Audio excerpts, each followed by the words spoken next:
नमस्ते। आज की इस कक्षा में मैं प्रोफेसर डॉक्टर कल्पना पाटिल आपके समक्ष प्रस्तुत हूँ। आज की इस तासिका में बीए द्वितीय वर्ष, यह तासिका चतुर्थ सत्र के अंतर्गत हिंदी नाटक इस विषय से संबंधित है। आज हम भीष्म साहनी जी के साहित्यिक परिचय को प्राप्त करेंगे। भीष्म साहनी जी का साहित्यिक परिचय। भीष्म साहनी आधुनिक हिंदी कथा साहित्य के प्रमुख स्तंभों में से एक है। भीष्म साहनी जी प्रेमचंद की परंपरा के लेखक माने जाते हैं। इन्होंने अपने साहित्य के माध्यम से तत्कालीन समाज में व्याप्त समस्याओं, जन जीवन की व्यथाओं का चित्रण किया है। साथ ही साथ भीष्म साहनी जी एक नाटककार के रूप में समकालीन नाटककारों में अपनी एक महत्वपूर्ण भूमिका निभाते हैं। भीष्म साहनी जी ने उपन्यास, नाटक, कहानी, आत्मकथा, जीवनी, बाल साहित्य, संपादन का कार्य एवं अनुवाद के कार्य में भी अपना महत्वपूर्ण योगदान दिया है।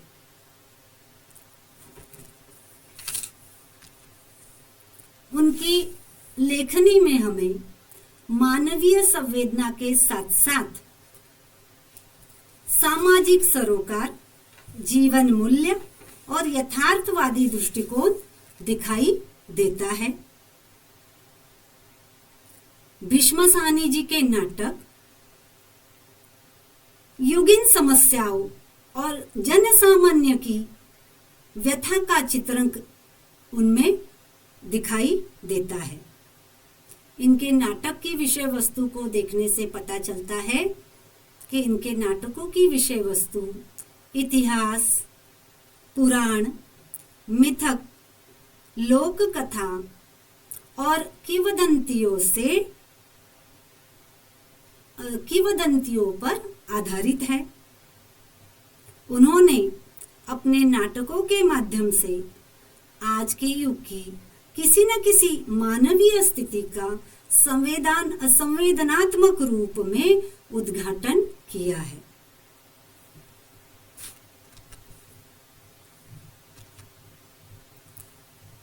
इसके उपरांत हम भीष्म साहनी जी का पारिवारिक परिचय प्राप्त करेंगे। भीष्म साहनी जी के सर्वप्रथम उनके जन्म को देखते हैं हम लोग। उनका जन्म 8 अगस्त 1915 को रावलपिंडी, जो कि पाकिस्तान में स्थित है, हुआ था। 1947 में ये बंबई चले आए थे। इनकी जो शिक्षा है वह 1937 में लाहौर महाविद्यालय से हुई, जहां उन्होंने एमए अंग्रेजी विषय में किया। इनके पिता हरवंश लाल साहनी और इनकी माता लक्ष्मी देवी दोनों भी आर्य समाज से जुड़े हुए थे और उनमें उनके पिता में समाजोन्मुख दृष्टि थी। वही दृष्टि हमें भीष्म साहनी जी की रचनाओं में देखने को मिलती है। समाज की जो स्थितियां हैं उनको देखकर उनका वर्णन उन्होंने अपनी रचनाओं में किया है। इनकी माता भी धर्मपरायण, पतिव्रता ऐसी स्त्री होने के कारण उनके संस्कार हमें भीष्म साहनी जी के ऊपर देखने को मिलते हैं। 1937 में इन्होंने एमए अंग्रेजी में किया तो 1958 में उन्होंने पंजाब विश्वविद्यालय चंडीगढ़ से पीएचडी की उपाधि हासिल की। इनके पिता हरवंशलाल साहनी फारसी के सूफी कवि शेख सादी के प्रेमी और कबीर के भक्त थे और इसीलिए उनका प्रभाव हमें भीष्म साहनी जी के ऊपर भी देखने को मिलता है। भीष्म साहनी जी पंजाब के रहने वाले थे, पंजाबी उनकी मातृभाषा थी। इसके बावजूद उन्हें अंग्रेजी का, रूसी भाषा का, हिंदी का, उर्दू का भी अच्छा खासा ज्ञान था, जिसका परिचय हमें उनके अनुवाद कार्य में देखने को मिलता है। भीष्म साहनी जी के ऊपर हमें प्रेमचंद जी की मानवीय दृष्टि का प्रभाव देखने को मिलता है और वही प्रभाव हमें उनकी रचनाओं में देखने को मिलता है। भीष्म साहनी जी के ऊपर जैसे माता पिता का प्रभाव है, वैसे उनकी दादी का भी प्रभाव है।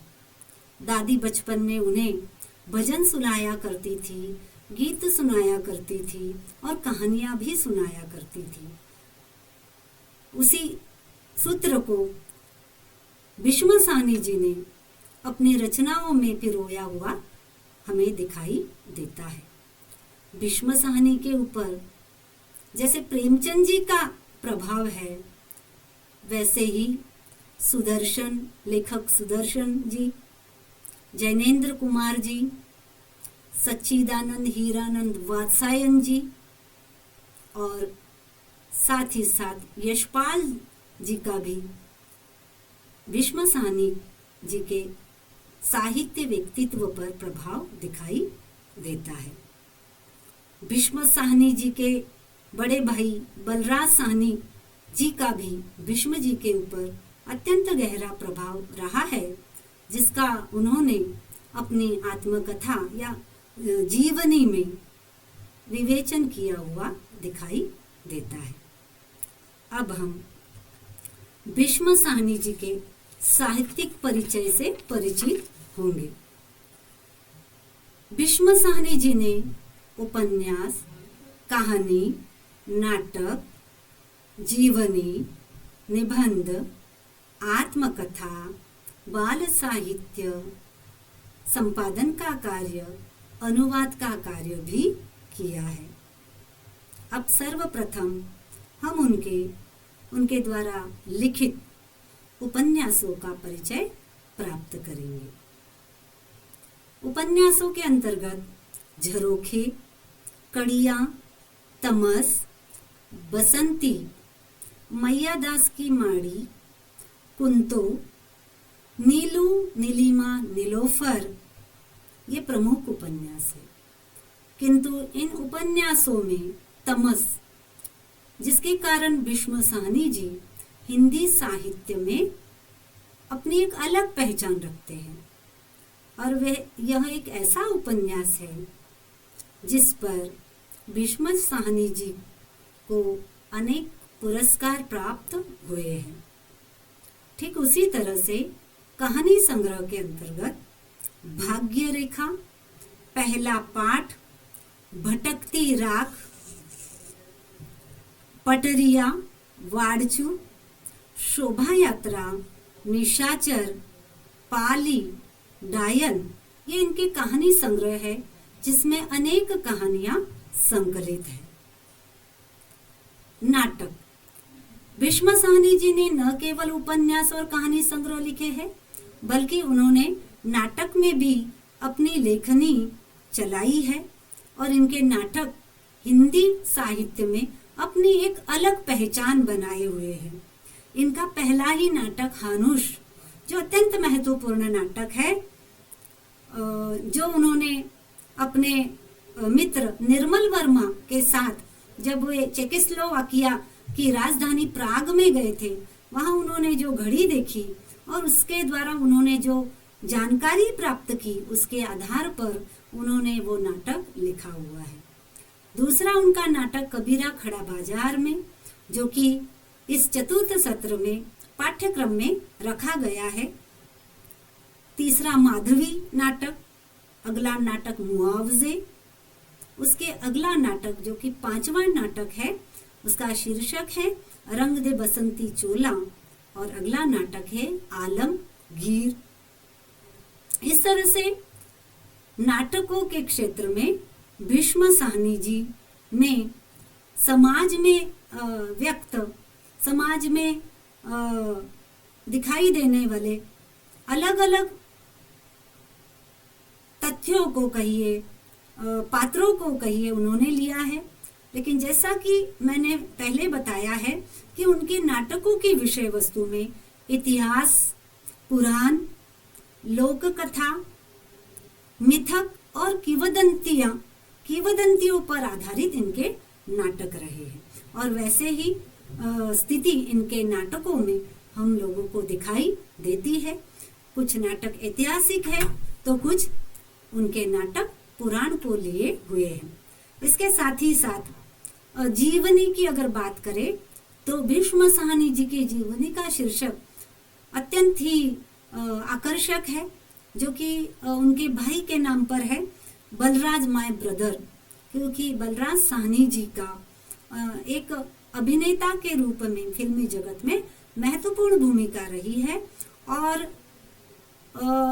बलराज साहनी जी का जो प्रत्यक्ष प्रभाव है उनके भाई भीष्म साहनी जी के ऊपर भी दिखाई देता है, और इसीलिए उन्होंने जीवनी का जो शीर्षक लिया है बलराज माय ब्रदर अत्यंत आकर्षक एवं प्रभावी लगता है। निबंध इस विधा में भी उन्होंने लिखा है और अपनी बात इस शीर्षक के अंतर्गत इनके निबंध दिखाई देते हैं। इसके उपरांत आत्मकथा का शीर्षक है आज के अतीत, जिसमें उन्होंने अपने पारिवारिक स्थितियों को लिया हुआ है, उनके जीवन की घटनाओं का जहाँ पर समावेश किया गया है।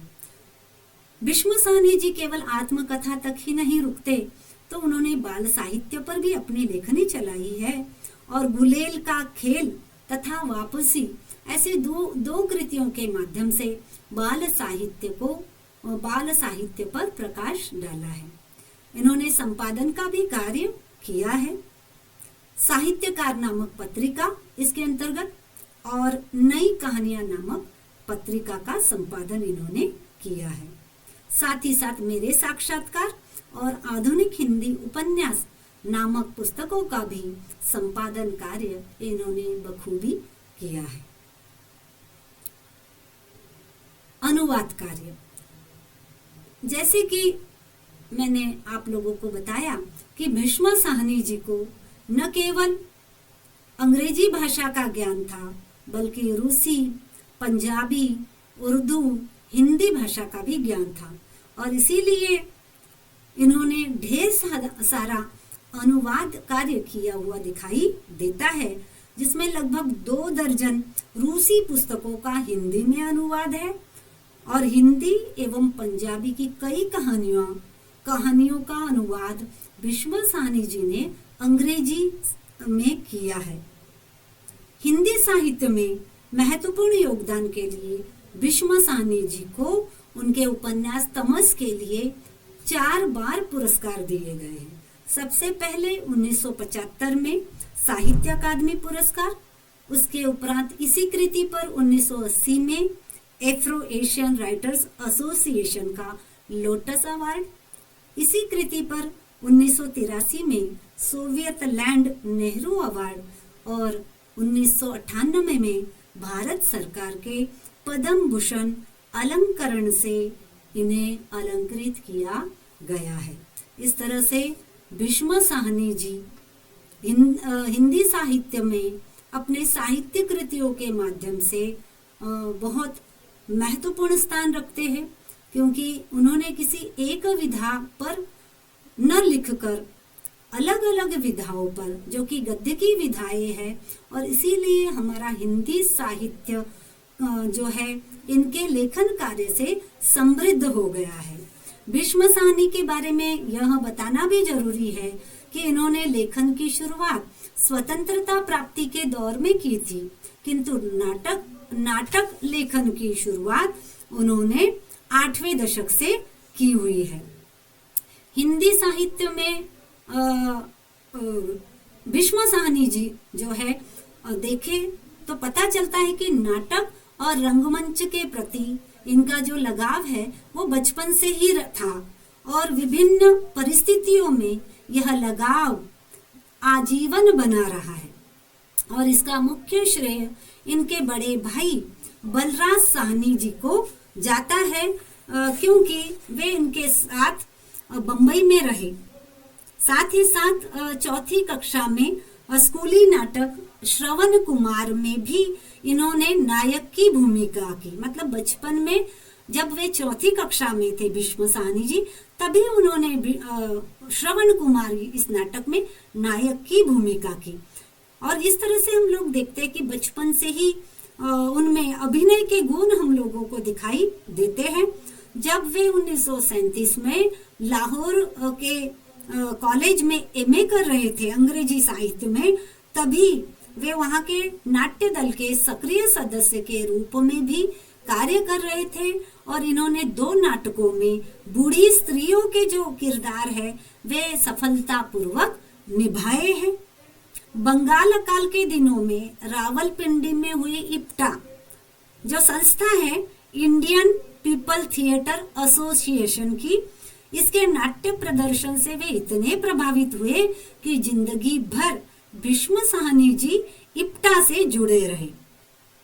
भारत विभाजन से पूर्व भीष्म साहनी जी अपने भाई बलराज साहनी से जब मिलने गए बंबई में, तो उन्होंने उस समय अहमद अब्बास के नाटक जुबेदा, जिसका दिग्दर्शन जिसका निर्देशन जो है वो स्वयं बलराज साहनी जी ने किया था। इस जुबेदा नाटक में स्वयं भीष्म साहनी जी ने महत्वपूर्ण एक छोटी सी भूमिका निभाई, लेकिन वो उनके चरित्र को, वह उनके व्यक्तित्व को निखारने में महत्वपूर्ण साबित हुई। आगे चलकर जब वे लौटे, बंबई से रावलपिंडी लौटे, तो उन्होंने पुनः उस जुबेदा नाटक को दर्शकों के समक्ष रखा।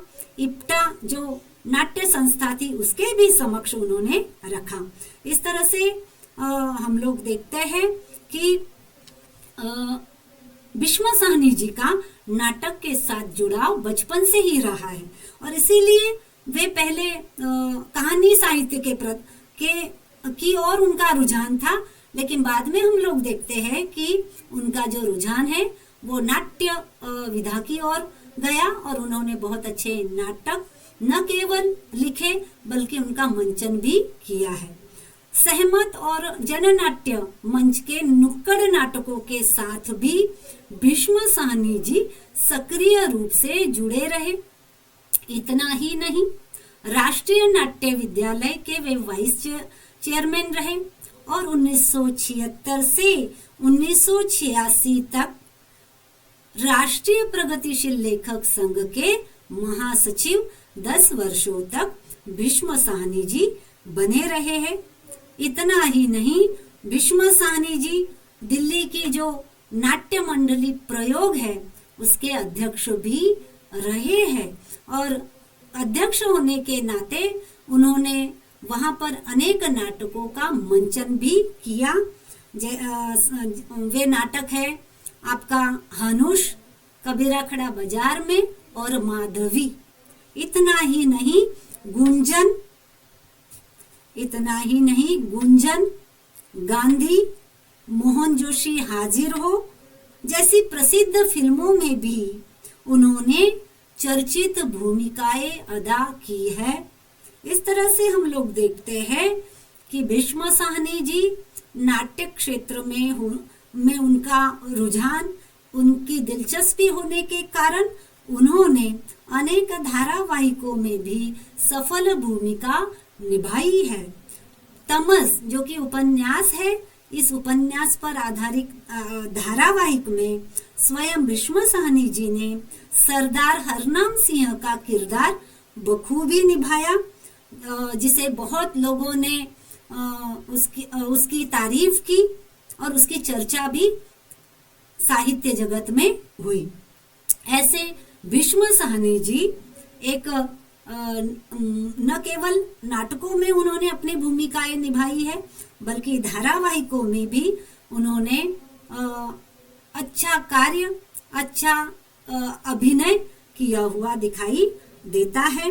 भीष्म साहनी जी एक सक्रिय रचनाकार के रूप में हमें दिखाई देते हैं। उन्होंने लेखक संगठनों से लेकर रंगमंच और कुछ धारावाहिकों में यादगार भूमिका निभाई है। 1970 के आसपास वे अफ्रो एशियाई लेखक संघ के क्रियाकलापों में हिस्सा लेने लगे और उसके कारण उन्हें देश के अन्य हिस्सों में जाने का, विदेश में घूमने का अवसर प्राप्त हुआ और उन्होंने इन यात्राओं के माध्यम से अपने जीवन में नए नए अनुभव अर्जित किए। भीष्म साहनी जी ने तत्कालीन राजनैतिक, सामाजिक, आर्थिक, धार्मिक परिस्थितियों की विसंगतियों को समझा और अपने लेखन के माध्यम से उस यथार्थ को पाठक के सामने प्रस्तुत किया है और उसमें वे सफल हुए हैं। इनका दृष्टिकोण हमेशा सकारात्मक रहा है और साथ ही साथ इन्होंने अपने कृतियों के माध्यम से, अपने रचनाओं के माध्यम से निम्न वर्ग की समस्याओं को, जाति संघर्ष और मानवतावादी दृष्टिकोण के अंतर्गत पात्रों का संघर्षमय चित्रण भी चित्रित किया है। उन्होंने अपने साहित्य के माध्यम से उनके जो चिंतन का धरातल है वही जनहित रहा है और इसीलिए उनके साहित्य में हमें जनहित की गूंज सुनाई देती है। इन्हीं विचारों के कारण उन्हें जो है कबीर के व्यक्तित्व ने जो है आकर्षित किया। स्वयं अभी मैंने कहा आपसे कि भीष्म साहनी जी के जो पिता थे वे सूफी कवि शेख सादी से तो परिचित थे ही, प्रेमी तो थे ही, लेकिन कबीर के भी भक्त थे। तो स्वाभाविक रूप से भीष्म साहनी जी के ऊपर भी कबीर जी का गहरा प्रभाव पड़ा, उनके व्यक्तित्व का, और उन्होंने उनके ऊपर नाटक लिखा। पहले इस नाटक का जो शीर्षक था वो कबीर दास था, लेकिन बाद में जब एम के रैना के निर्देशन में जो है त्रिवेणी मुक्ताकाशी मंच पर यह नाटक मंचित किया गया, तब इसका नाम बदल के कबीरा खड़ा बाजार में कर दिया गया। इसका एक कारण ये भी था कि कबीर दास ये मूल नाटक था जिसमें 10 पद खड़ी बोली में थे, वही पद कबीरा खड़ा बाजार में 17 बढ़ा दिए गए और इन पदों को लोक संगीत की धुनों में ढाल दिया गया है। इस तरह से हम लोग देखते हैं कि भीष्म साहनी जी ने सामाजिक गतिविधियों को देखकर कथा साहित्य से वे नाट्य साहित्य की ओर गए हैं और उन्होंने इस नाट्य साहित्य में एक अलग कार्य किया हुआ है, जिसके कारण उनकी पहचान हिंदी साहित्य में एक अलग है। उन्होंने कबीरदास इस नाटक के कबीरा खड़ा बाजार में इस नाटक के माध्यम से तत्कालीन सामाजिक व्यवस्था, तत्कालीन सामान्य जीवन का, सामान्य व्यक्तियों का जीवन, इसको दिखाने का प्रयास किया है। वे किस तरह से कबीरदास जी अपने दोहों के माध्यम से सामान्य लोगों को जो है पथ प्रदर्शन करते हैं, उन्हें एक सही दिशा दिखाते हैं, उन्हें सत्य के प्रति आकर्षित करते हैं। ये सारी बातें कबीरदास खड़ा बाजार में इस नाटक में देखने को मिलती है। यह नाटक रंगमंच की दृष्टि से चाहे हमें कमजोर लगता हो, लेकिन जब हम इस नाटक को दृश्य विभाजन और दृश्य विधान की दृष्टि से देखते हैं तो ये नाटक रंगमंच के अनुकूल है। इस नाटक में चाहे गति शिथिल है गति कम है, लेकिन चरित्रों का जो विकास है वो संवादों के माध्यम से भीष्म साहनी जी करने में सफल हुए हैं और रंग संकेत भी उन्होंने इस नाटक में पर्याप्त दिए हैं। नाटक में पात्रों की संख्या कम है। कबीरदास जी को जब हम उनके साहित्यिक परिचय में हम लोगों ने जिस तरह से उन्हें पढ़ा है, वैसे ही कबीरा खड़ा बाजार में उन्हें प्रस्तुत करने में भीष्म साहनी जी सफल हुए हैं। ये उनके द्वारा लिखित नाटक के माध्यम से पता चलता है। धन्यवाद, आप लोगों ने मेरे इस वक्तव्य